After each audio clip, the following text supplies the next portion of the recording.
La vida justa del creyente. Es el título que tenemos para el sermón el día de hoy. La vida justa del creyente. Hemos visto a lo largo de esta serie, hemos visto ya varias secciones del Sermón del Monte. La primera sección, que abarca desde el capítulo 5, versículos 3 al 12, contiene las bienaventuranzas. Es una descripción de cómo es el cristiano, de en qué consiste el carácter del verdadero cristiano.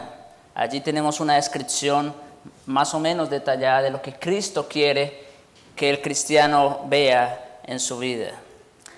La segunda sección va desde los versículos 13 al 16 del capítulo 5, y allí encontramos entonces a este hombre cristiano que ha sido descrito como tal, relacionado frente al mundo y el mundo reaccionando frente a él.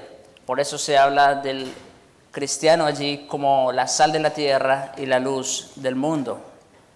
La tercera sección que vimos fue desde los versículos 17 hasta el versículo 48.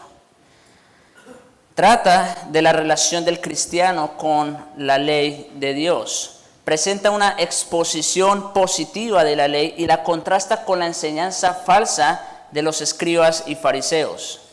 Y concluye con la gran exhortación del versículo final: sed pues vosotros perfectos, como vuestro Padre que está en los cielos es perfecto.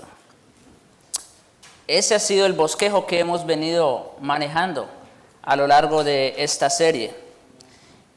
Y por la gracia de Dios, hoy llegamos al capítulo 6, a otra nueva sección de este sermón.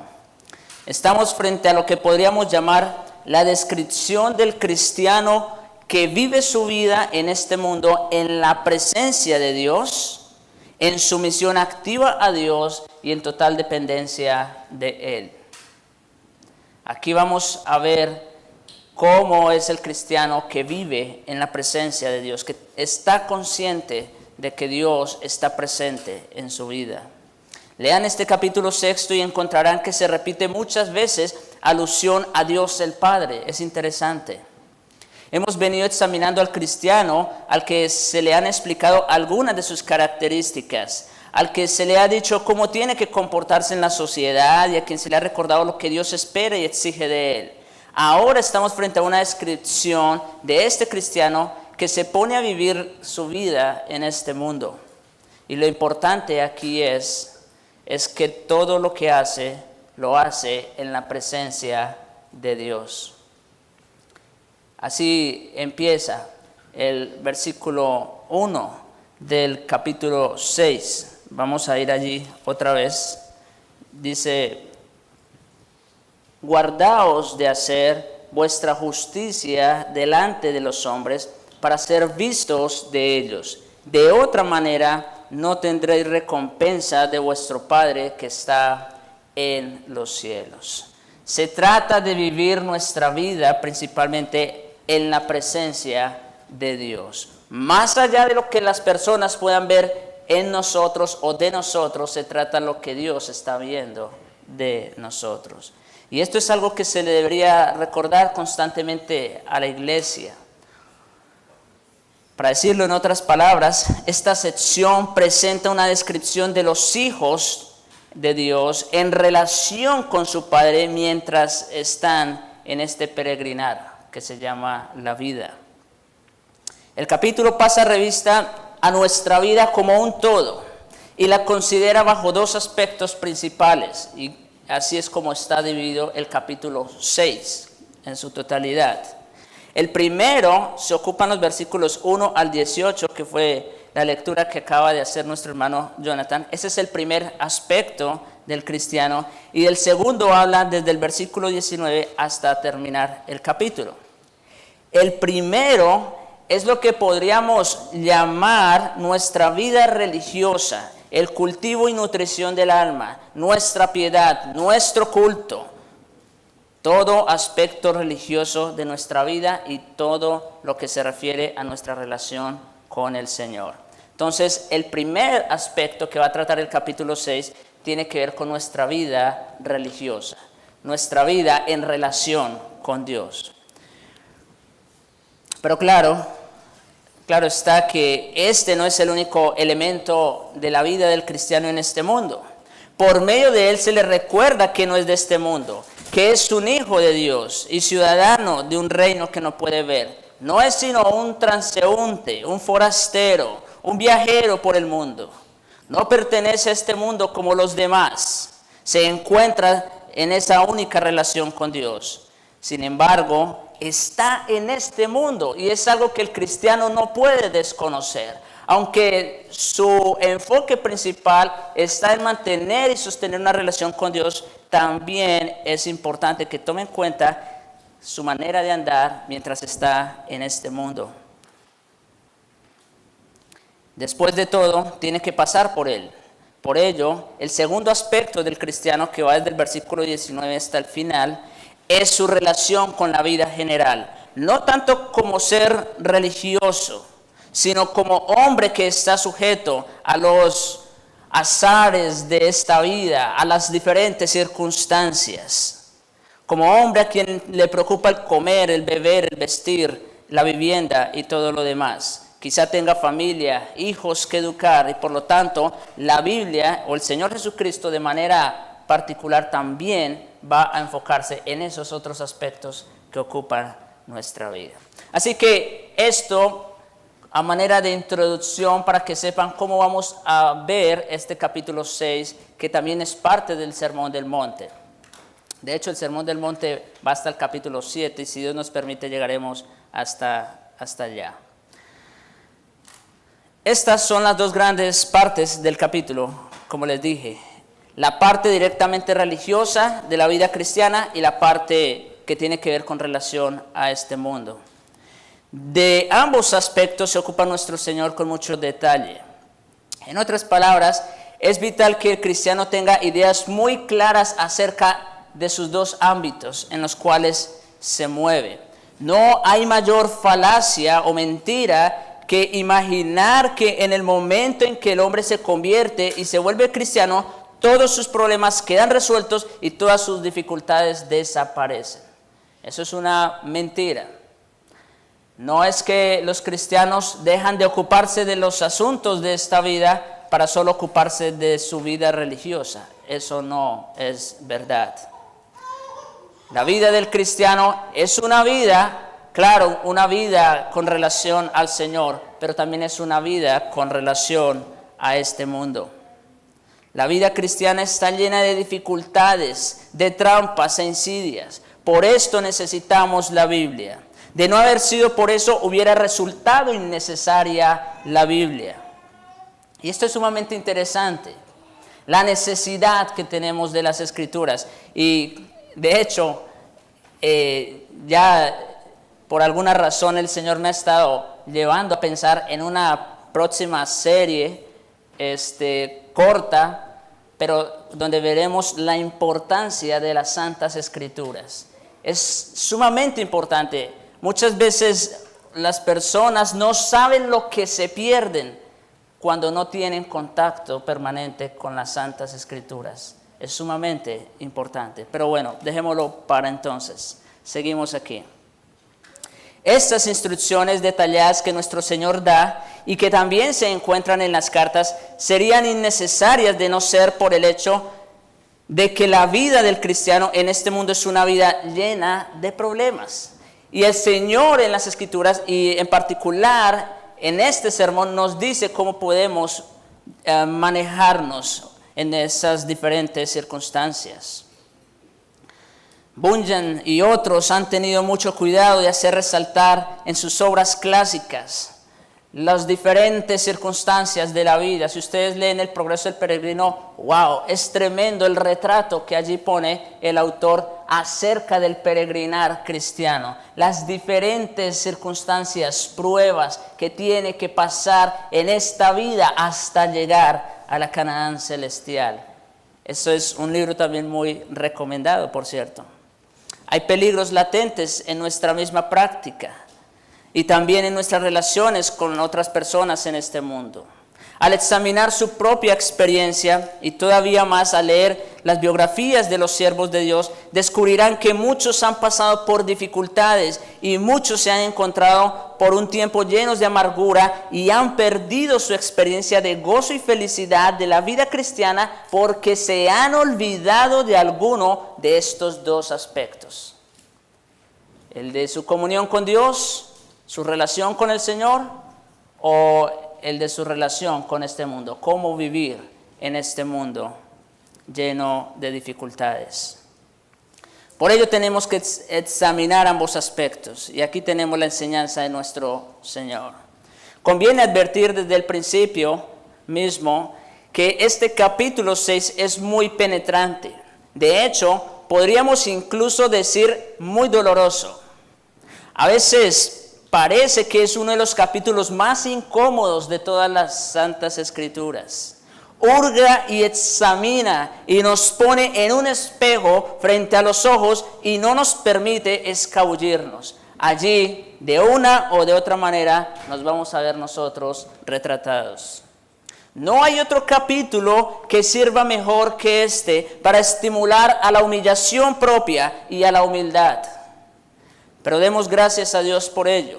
El cristiano debería estar siempre deseoso de conocerse a sí mismo. Y es lo que por la gracia de Dios vamos a ver en el curso de antropología bíblica. Porque allí vamos a estudiar al hombre no desde la perspectiva del hombre, sino desde la perspectiva divina. Y esa es la perspectiva que nosotros debemos tener. Los lentes con los cuales nosotros debemos ver y examinarnos a nosotros mismos. Nadie que no sea cristiano desea verdaderamente conocerse.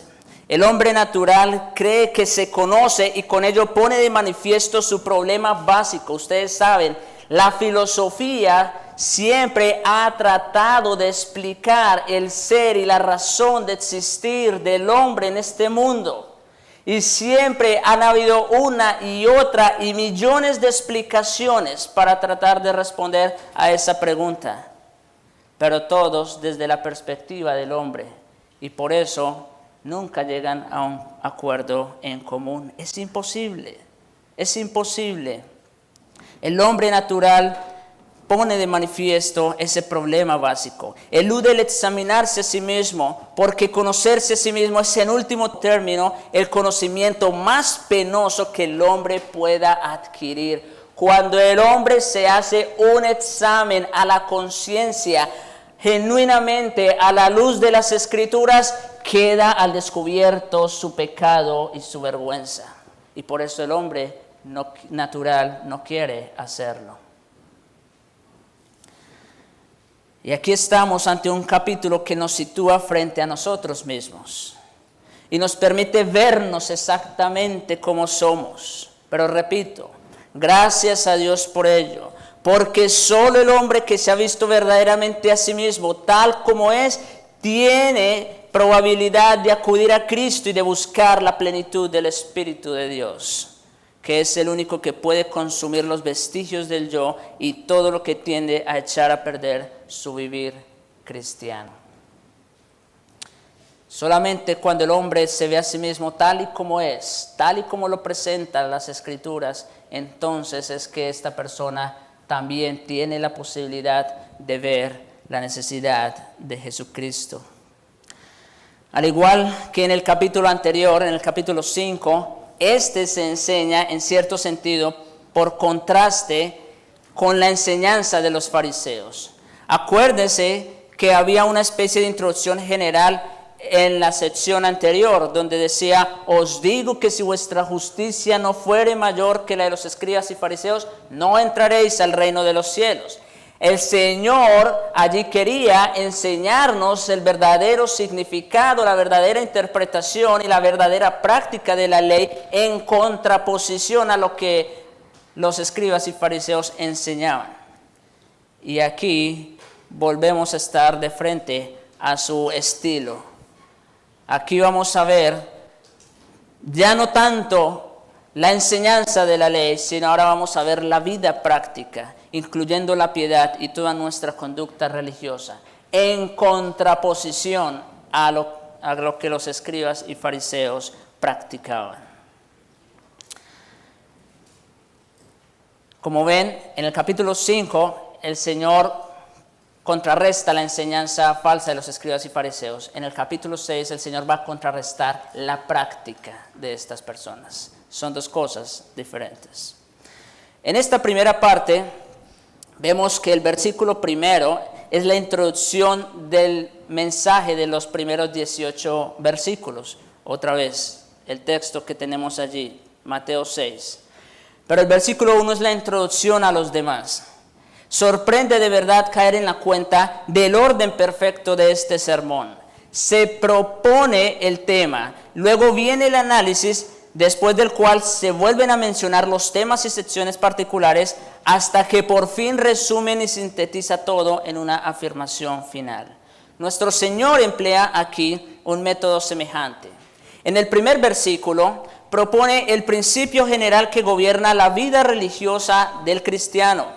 Una vez hecho esto, pasa a darnos 3 ilustraciones de este principio.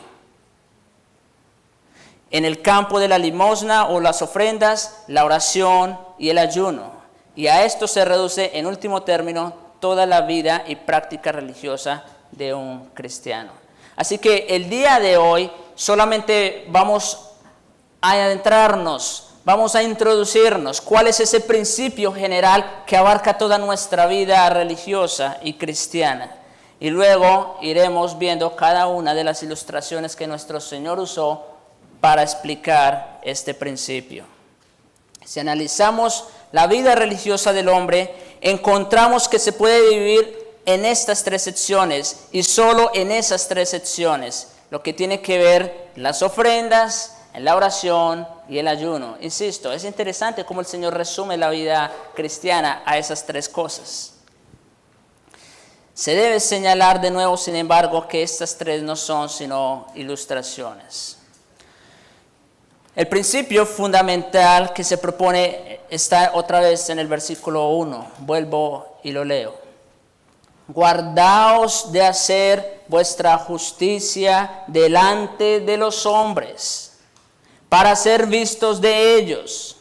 De otra manera, no tendréis recompensa de vuestro Padre que está en los cielos. Este es el principio general. Aquí tenemos este versículo como la base y fundamento. Pero vamos a explicar este versículo o este principio en una serie de 4 principios secundarios, que es lo que vamos a ver el día de hoy. El primero de ellos es este. La vida cristiana es siempre un asunto de equilibrio y serenidad. La vida cristiana es siempre un asunto de equilibrio y serenidad. Es una vida que da la impresión de ser contradictoria, porque parece ocuparse al mismo tiempo de 2 cosas que se excluyen mutuamente. Nosotros leemos en el Sermón del Monte y nos encontramos esto. Así alumbre vuestra luz delante de los hombres, para que vean vuestras buenas obras y glorifiquen a vuestro Padre que está en los cielos. Sermón que ya dijimos hace varios meses. Pero aquí tenemos esa afirmación. Dice, así alumbre vuestra luz delante de los hombres, para que vean vuestras buenas obras y glorifiquen a vuestro Padre que está en los cielos. Pero luego leemos aquí, guardaos de hacer vuestra justicia delante de los hombres para ser vistos por ellos, de manera que no tendréis recompensa a vuestro Padre que está en los cielos. Parece haber allí una contradicción. Por un lado, el Señor nos pide que los demás deben ver nuestras buenas obras para que glorifiquen a Dios. Pero por otro lado, aquí tenemos que no hagamos nada para ser vistos de los hombres. Tenemos allí una aparente contradicción, ¿verdad? Sin embargo, dice allí la pregunta, ¿cómo sabrán los hombres que estoy haciendo estas cosas? ¿Cómo podrán ver la luz que resplandece en mí? Como digo, estamos ante una contradicción superficial. Así que la manera de responder a esta contradicción es la siguiente. Advirtamos la forma de la primera afirmación. Así alumbre vuestra luz delante de los hombres, para que vean vuestras buenas obras y glorifiquen a vuestro Padre que está en los cielos. Ahí quiero hacer énfasis en la expresión y glorifiquen a vuestro Padre. Porque si bien los demás deben ver nuestras buenas obras, el énfasis no recae en nosotros, sino en quien recibe la gloria. En otras palabras, no hay contradicción, hermanos. No hay contradicción de términos en la enseñanza de Jesús. Cuando el Señor nos dice que hagamos buenas obras para que las vean los demás y glorifiquen a Dios, no se contradice con lo que aquí está diciendo en el versículo 1 de guardarnos de hacer nuestra justicia para ser visto por los hombres. No hay contradicción, sino que se nos invita a hacer ambas cosas al mismo tiempo. El cristiano ha de vivir de tal forma que cuando los hombres lo miren y vean la clase de vida que lleva, glorifiquen a Dios. Ese es el énfasis. Al mismo tiempo, debe recordar siempre que no está haciendo estas cosas para atraer la atención sobre sí mismo, sobre su persona. No debe desear que los hombres lo miren. Nunca ha de ser autoconsciente respecto de sí mismo y lo que hace para llamar su atención. Es una vida de equilibrio, como les decía hace un momento, una vida sensible. A veces, si hay personas que preguntan, hermano, ¿cómo hago yo? Porque quiero hacer esto, pero no quiero quedar yo, o no quiero que la atención caiga sobre mí. Yo he escuchado a personas que han preguntado asuntos como estos. Y el punto es que no por eso debemos dejar de hacer esas buenas obras a las cuales hemos sido llamados. Estamos llamados a hacerlas, pero siempre enfatizando que todo esto es resultado y producto de la gracia de Dios en mi vida. Para que la gloria no recaiga sobre mi persona, sino que la gloria se la lleve el Señor. Es una vida, como les digo, delicada, sensible, pero si la enfocamos en la forma adecuada y bajo la dirección del Espíritu Santo, se puede mantener el equilibrio. Claro que si tomamos solo estas cosas como reglas que hemos de poner en práctica, algo andará mal, ya hacia un lado o hacia otro. Pero si comprendemos que lo que importa es el gran principio, el espíritu de la acción, entonces no caeremos en el error ni hacia la derecha ni hacia la izquierda. Nunca olvidemos que el cristiano ha de atraer la atención hacia sí mismo, pero para que Dios sea glorificado, no para traer gloria a mi persona. Y esto lo veremos a lo largo de la exposición. El segundo principio secundario, el primero dijimos es que el cristiano debe mantener una vida de equilibrio, ¿no es cierto? El segundo es que la elección última es siempre una elección entre agradarse a sí mismo y agradar a Dios. Y esto puede sonar algo muy elemental. Cualquier persona obviamente va a decir, no, la gloria es para el Señor. Pero el problema no es que diga la persona, sino el problema es cómo vive la persona. Eso es lo importante. Esto es muy elemental, pero parece necesario subrayarlo por la razón siguiente. Guardaos de hacer vuestra justicia delante de los hombres para ser vistos de ellos. Bueno, en la historia parecían haber unos grupos religiosos que se iban al otro extremo y se encavernaban allá en las montañas para no tener nada que ver con la sociedad, ¿no es cierto? Y no querer brillar, sobresalir. Hay incluso ciertos grupos religiosos legalistas que se van hasta allá. Pero cabe resaltar y decir que la gran mayoría del cristianismo en nuestros días, y aún incluyendo en la Reforma, la gran mayoría tienden por luchar con este dilema en la práctica, no en la teoría, insisto, porque en la teoría todos decimos que la gloria es para Dios, sino en la práctica. Entonces la decisión final es la elección entre agradar a Dios y a los hombres. La elección final es entre agradarse a uno mismo y agradar a Dios. Y ahí es donde está la sutileza del problema.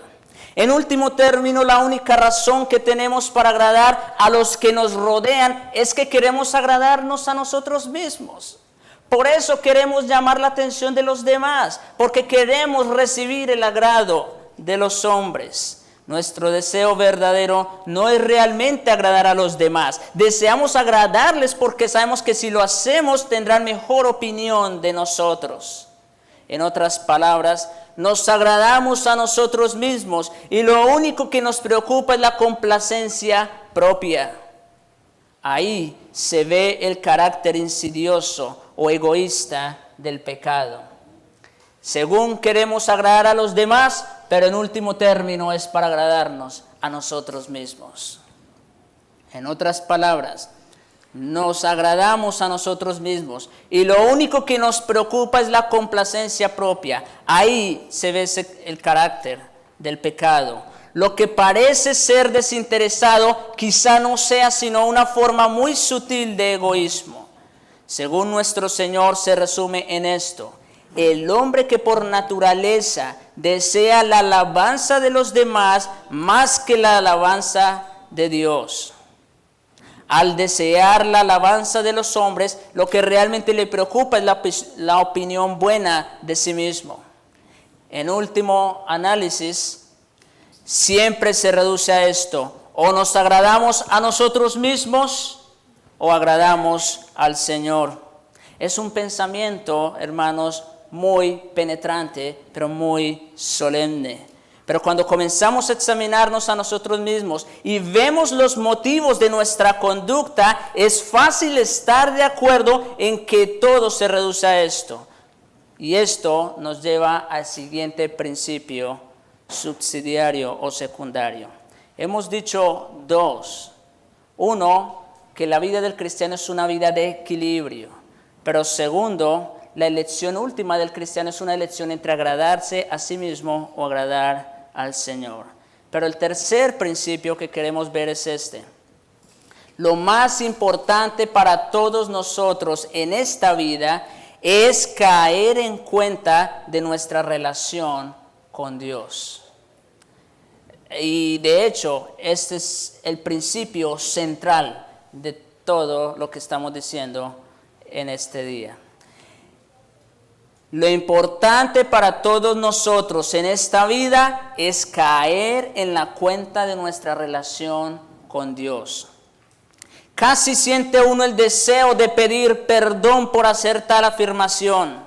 Y sin embargo, sugiero que la causa mayor de todos nuestros fracasos es que olvidamos constantemente nuestra relación con Dios. ¿Por qué caemos en pecado continuamente? ¿Por qué reaccionamos de maneras equivocadas una y otra vez? Fácilmente nos olvidamos que estamos viviendo nuestra vida en la presencia de nuestro Dios. Nuestro Señor lo dice de la siguiente forma: deberíamos caer en la cuenta de que el objeto supremo de la vida habría de ser agradar a Dios y agradarle solo a Él, agradarle siempre y en todo. Si este es nuestro objetivo, no podemos equivocarnos. Ahí se ve, desde luego, la característica más notoria de la vida de nuestro Señor Jesucristo. Analicemos un poquito su persona. Aunque el Señor Jesucristo no solo debe ser digno de nuestra admiración, insisto, sino que el Señor Jesucristo ha de ser nuestro Señor y nuestro Salvador. Pero quiero que analicemos un poquito de su vida, cómo reaccionaba el Señor Jesucristo. ¿Hay algo en su vida que se destaque más claramente que esto? Vivió totalmente para Dios. Incluso dijo que las palabras que pronunciaba no eran suyas y que las obras que hacía eran las obras del Padre que le había encargado que hiciera. Toda su vida se dedicó a glorificar a su Padre. Nada hizo de su propia cuenta, sino que todo lo hizo por la voluntad del que lo envió.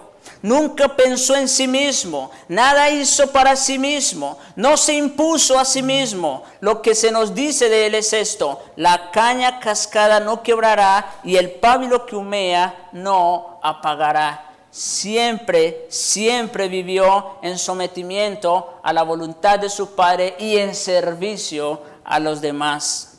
No levantó la voz. En cierto sentido parece que como si hubiera tratado de no ser visto, de esconderse.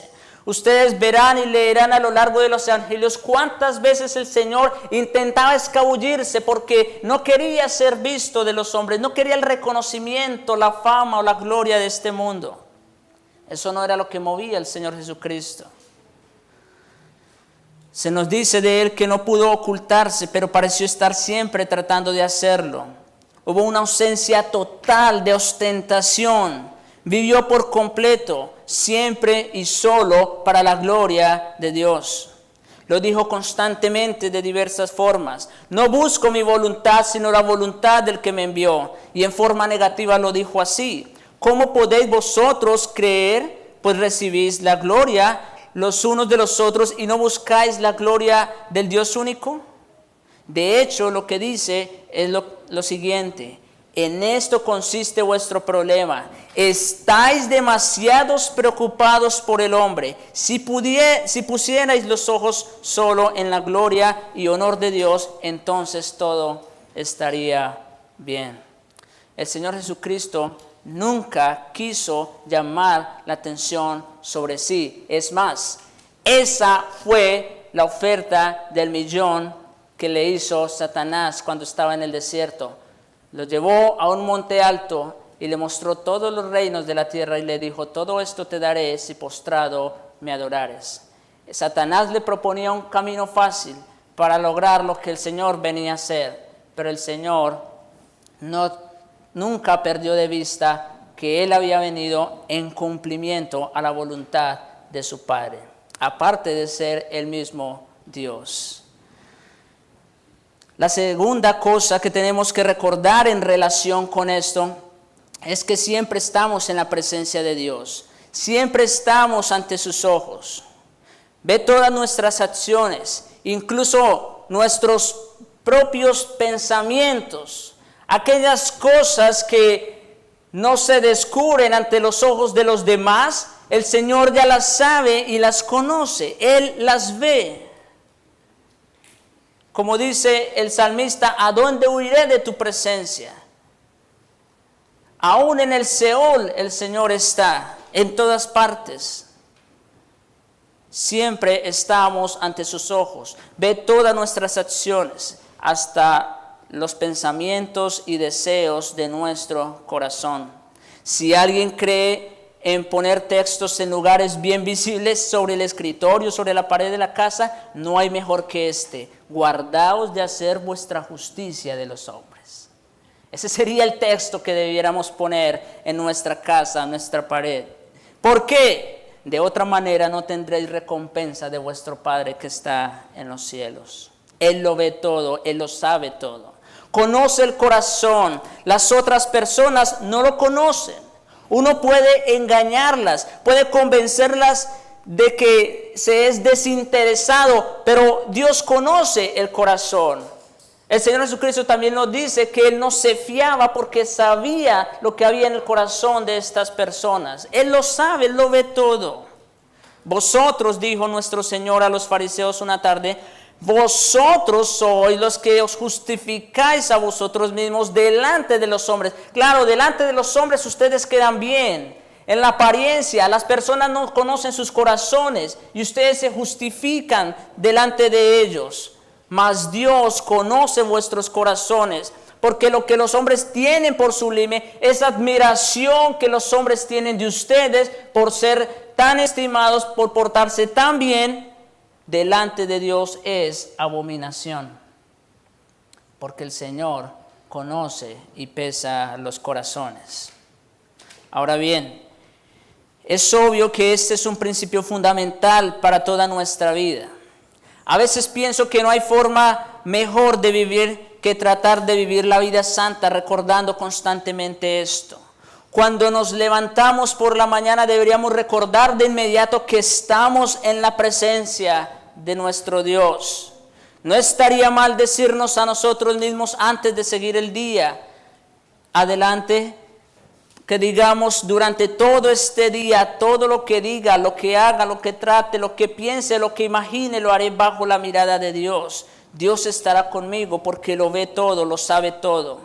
No puedo hacer ni intentar nada sin que Dios esté plenamente consciente de ello. Si fuéramos más conscientes de la presencia de Dios en nuestras vidas, nos evitaríamos muchísimos problemas, muchísimos dolores de cabeza por causa de nuestro pecado. Si siempre hiciéramos esto, nuestra vida cambiaría por completo. Y esto, después de todo, es lo fundamental. Lo más importante de todo, que estamos siempre en la presencia de Dios. Él lo ve todo y lo sabe todo y no podemos eludir su mirada. Él es, como dice en Apocalipsis, Él es el que penetra todo. Él es el que tiene esos ojos para descubrir lo que hay en el corazón. ¿Y a dónde huiré de tu presencia? No puedo escapar de ti. Como dice el Salmo, y si en el Seol hiciere mi estrado, aún allí me asirá tu diestra. Si tomare las alas del alba y habitare en el extremo del mar, aún allí tú estás. No podemos escapar de la mirada del Señor. No, si supiéramos recordar esto, desaparecería la hipocresía, la adulación propia y todas las culpas que tenemos por sentirnos superiores a los otros. Todo desaparecería en un momento. Es un principio cardinal el aceptar el hecho de que no podemos eludir la mirada de Dios. En este asunto de la elección final entre uno mismo y Dios, debemos recordar siempre que Él lo sabe todo acerca de nosotros. Todas las cosas están desnudas y abiertas a los ojos de aquel a quien tenemos que dar cuenta. Conoce los pensamientos e intenciones del corazón. Puede llegar hasta la entraña misma y hacer la disección del alma. Nada queda oculto ante sus ojos. Si todos practicáramos la presencia de Dios, esto sería revolucionario, no solo en nuestras vidas, sino en toda la iglesia. Estoy completamente convencido de que empezaría de inmediato un avivamiento espiritual verdadero. No el avivamiento falso que se promueve a través de shows, de conciertos y cosas como estas, sino el avivamiento del alma. Sería muy distinta tanto la vida de la iglesia como la vida de cada persona. Pensemos en todas las simulaciones y fingimientos, en todo lo que hay de indigno en nosotros. Si cayéramos en la cuenta de que Dios lo ve todo, está consciente de todo, lo graba todo, como en una máquina como la que están grabando ahorita, si nos cayéramos en la cuenta de que Dios lo ve todo y lo graba todo, eso sería algo simplemente fenomenal. Cambiaría por completo nuestras vidas. Esa es la enseñanza de la Biblia y ese es el método que tiene de predicar la santidad. No ofrecer a la gente experiencias maravillosas que resuelven sus problemas, es solo caer en la cuenta de que siempre estamos en la presencia del Señor. No se trata, como les he dicho otras veces, de seguir una lista de reglas o de normas. No, se trata de ser conscientes de que estamos en la presencia del Señor. Es solo caer en la cuenta de que estamos en Él. Porque el hombre que parte de esta base muy pronto acudirá a Cristo y pedirá ser lleno del Espíritu Santo. El siguiente principio, ya hemos visto tres. 1, el cristiano ha de vivir una vida equilibrada. 2, la elección final del cristiano es entre agradar a Dios y agradarse a sí mismo. El tercero, se trata de vivir la vida a la luz o en la presencia del Señor. Pero el cuarto principio que tenemos aquí se refiere a la recompensa. Esta cuestión de la recompensa parece turbar a las personas y sin embargo nuestro Señor hace constantes observaciones como la de los versículos 1 y 4.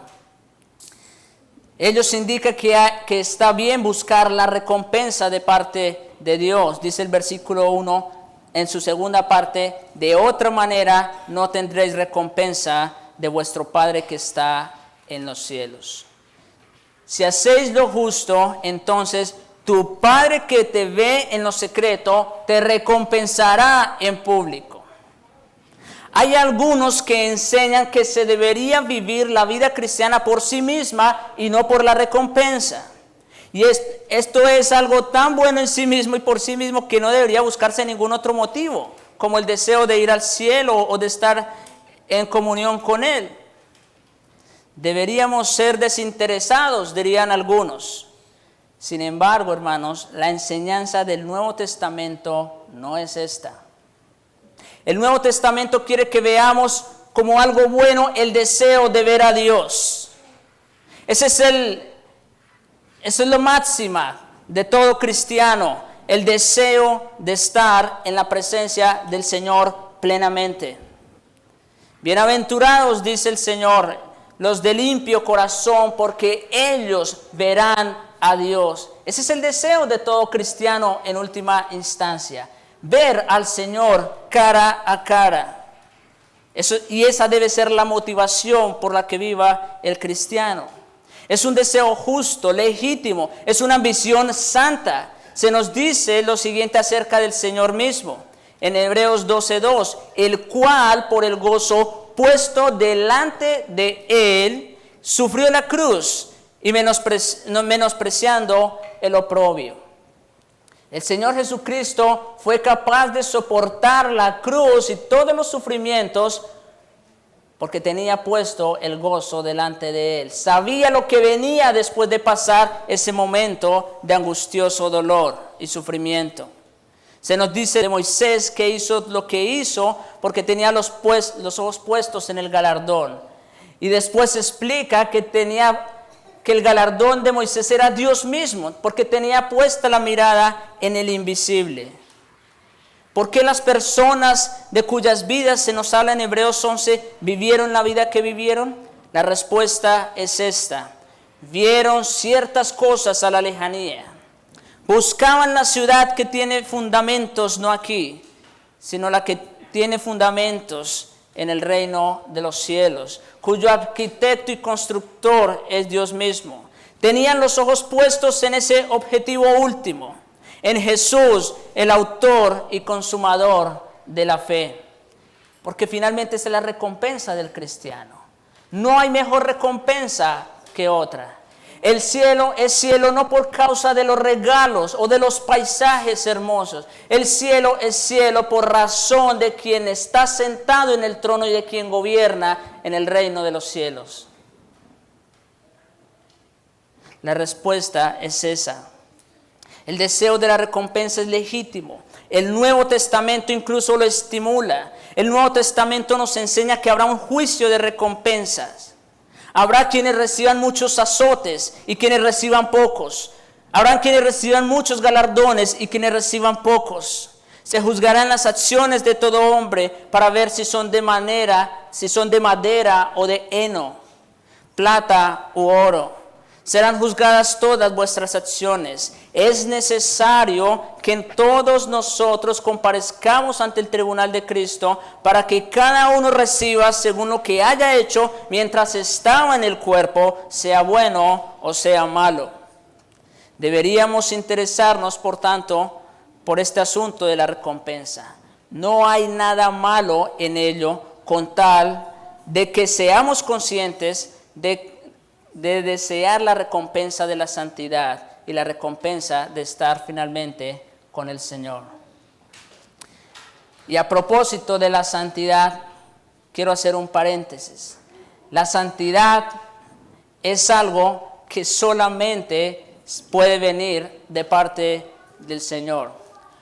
No podemos tratar de buscar una santidad superficial, una santidad de obras, sino que se trata de vivir nuestra vida en la presencia de Dios, de ser conscientes de que estamos delante de Él, que todo lo ve y que todo lo sabe. Y el motivo o el estímulo principal para crecer en la santidad debe ser precisamente la recompensa de que un día estaremos cara a cara con el Señor Jesucristo.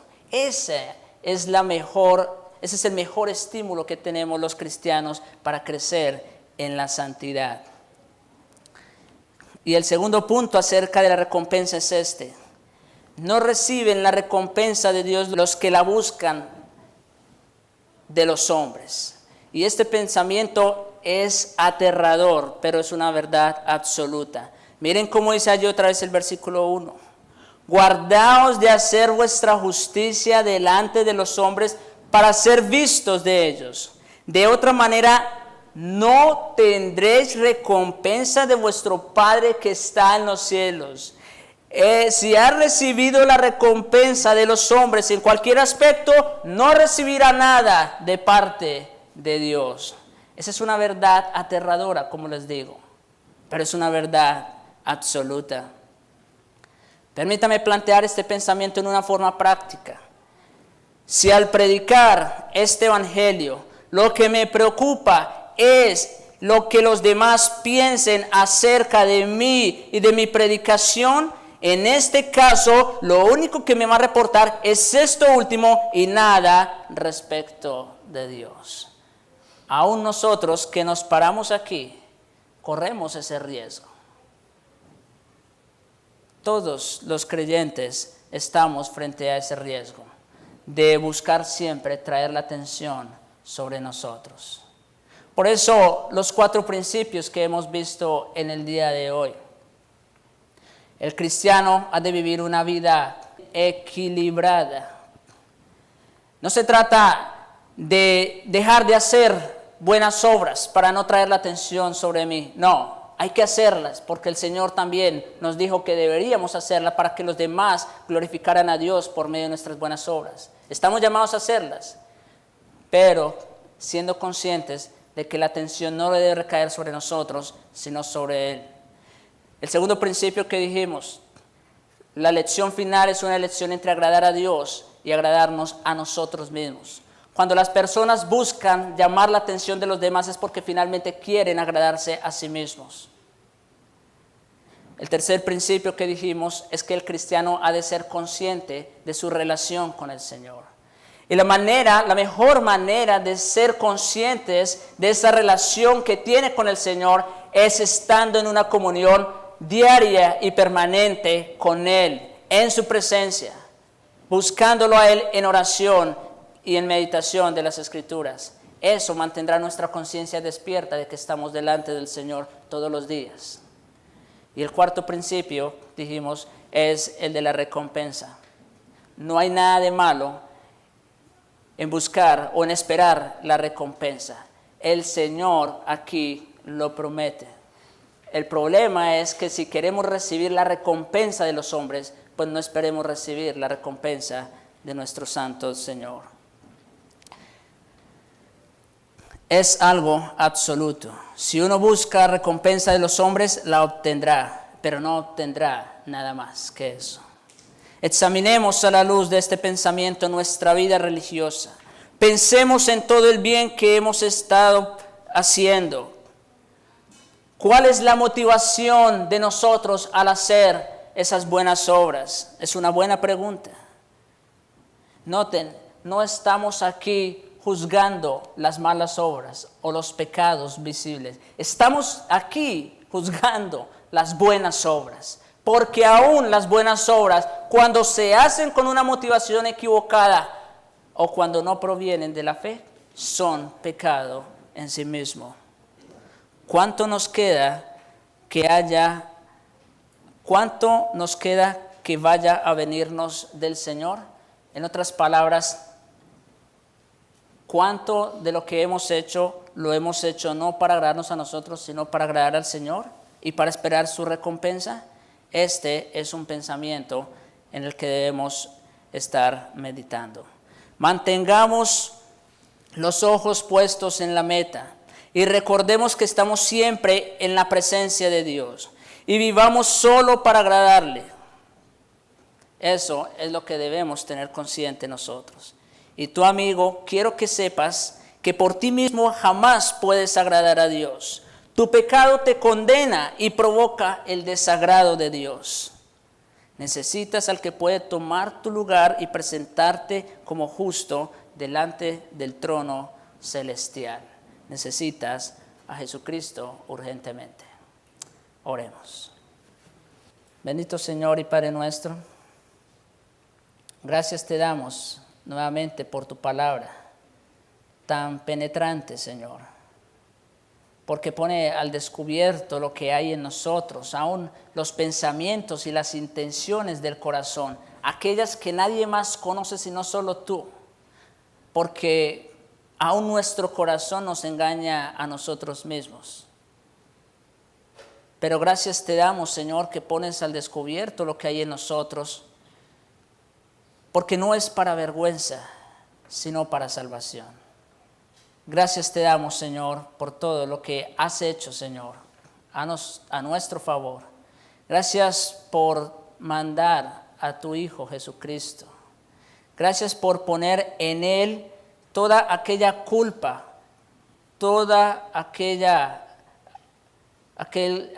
castigo que pesaba sobre nosotros y ponerlo sobre Él. Te rogamos, Señor, ayúdanos a vivir por fe. Haznos conscientes, Señor, de esa vida justa. No es una vida de apariencias, no es una vida de engaño, sino que es una vida plena, una vida gloriosa. También, Señor, porque esperamos lo que está por venir. Te suplicamos, oh Señor, haznos conscientes de tu presencia continua y permanente. Danos hambre y sed de justicia, hambre y sed de tu palabra, el deseo de estar en comunión contigo continuamente. Y te rogamos, Señor, ayúdanos a vivir así, equilibradamente. Siempre, Señor, queriendo hacer el bien, pero siempre, Señor, buscando tu gloria. Te pedimos, Señor, salva a aquellos que te has propuesto salvar, que busquen el agrado tuyo más que el de los hombres o el de ellos mismos. Te lo suplicamos en Jesucristo. Amén. Amén.